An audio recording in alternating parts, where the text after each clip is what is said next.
ഹരേ കൃഷ്ണ. നാം ഓരോരുത്തരും ജീവിതത്തിൻ്റെ വ്യത്യസ്തങ്ങളായ മേഖലകളിൽ ജോലി ചെയ്യുന്നവരോ പ്രവർത്തിക്കുന്നവരോ ആണ്. സാധാരണയായി നമ്മുടെ നാട്ടിൽ ഓരോ തൊഴിലുകൾക്കും നമ്മൾ തന്നെ ചില മൂല്യങ്ങൾ നിർണയിച്ചിട്ടുണ്ട്. ചെരുപ്പ് കുത്തികൾക്ക് നാം ഒരു വിലയിടുമ്പോൾ അധ്യാപകന് നാം മറ്റൊരു വിലയിടും. സർക്കാർ ജീവനക്കാരന് ഒരു വിലയിടുമ്പോൾ മീൻ വിൽപ്പനക്കാരന് മറ്റൊരു വിലയിടും.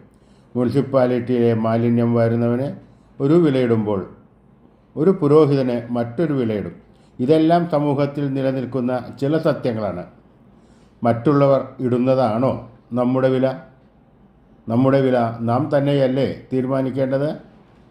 തൊഴിൽ അടിസ്ഥാനമാക്കി വിലകൾ നിശ്ചയിക്കുന്നത് വ്യക്തിയുടെ കുഴപ്പം അല്ലാതെ പിന്നെ ആരുടെയാണ്?